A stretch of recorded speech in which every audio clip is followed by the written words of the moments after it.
Hi, everybody. Time for another weekly roundup of what I've been listening to. It's Friday, February 16th, 2024. Mostly what I've been listening to is classical music streaming on Tidal. And I've been focusing on Eugene Ormandy and the Philadelphia Orchestra. Why? Well, there's so much classical music out there.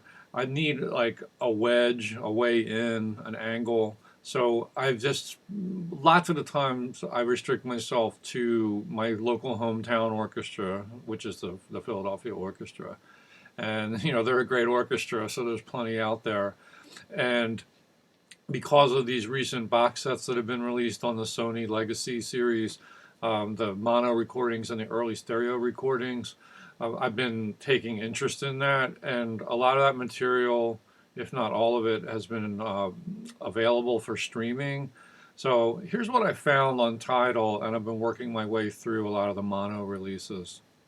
I found two wonderful playlists. This is one of them. It was created by a user named Jano. Thank you, Jano. It's called the Ormandy Columbia Legacy. There's 834 tracks on this playlist. That's over 84 hours of listening. And this person has compiled what appears to be most or all of the available mono releases into this list. I'm not sure if they're including the stereos as well. They might be, but I've just been starting with the beginning of the playlist, and I've been listening to some things. Let me point out a few of these. Prokofiev, Scythian Suite, and Respighi Feste Romane. And some of these I've listened to on my own, so I skipped over them in the list. This one I listened to. Ormandy conducts Bach, Handel, and Corelli. This was not one of my favorites of the ones I listened to this week. It's listenable. It just wasn't a favorite of mine. It's like orchestral arrangements of Bach and other Baroque people. It seemed a little lightweight to me. This one wasn't a good one. Virgil Thompson, Louisiana Story, and Five Portraits remastered. All this was brand new to me, and they brought a lot of energy to the renditions here. To me, this was one of the big highlights of the week's streaming listens. Prokofiev Symphony No. 6 in E-flat minor, Opus 111 remastered. This just sounded wonderful, like such an energetic, dynamic reading of this symphony. Highly recommend this one. Check it out. Prokofiev Alexander Nevsky, Opus 78. This one did not interest me quite as much. It's not bad. It just, that Symphony No. 6 was really special. This was the other big highlight. Ravel, Rhapsody Espagnole, and Kodali, the Hare Janos Suite.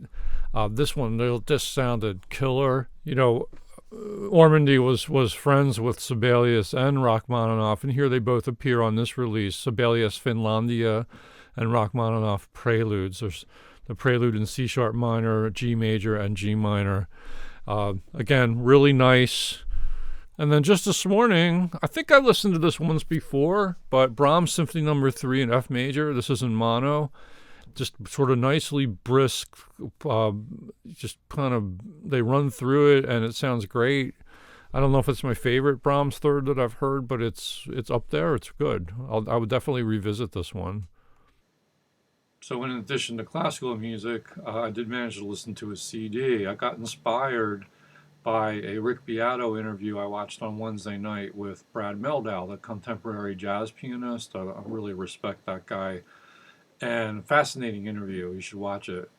And I have a few Brad Mehldau CDs in the collection, so I picked up this one, Live in Tokyo.